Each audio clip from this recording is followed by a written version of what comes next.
Oh, there you are again. Are you back for another hands-on language arts activity? Today we're showing you how to do You Can Picture It.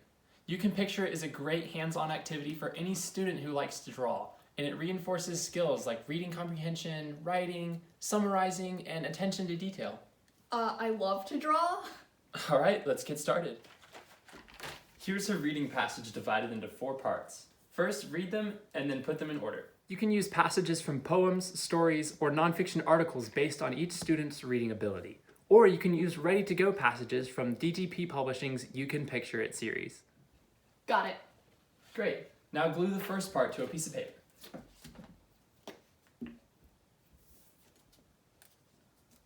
There.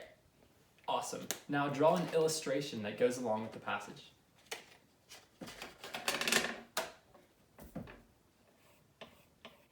Students should pay close attention to the details in the text as they illustrate. Illustrating is especially helpful for new readers, English learners, struggling readers, and even for advanced readers working through particularly difficult texts.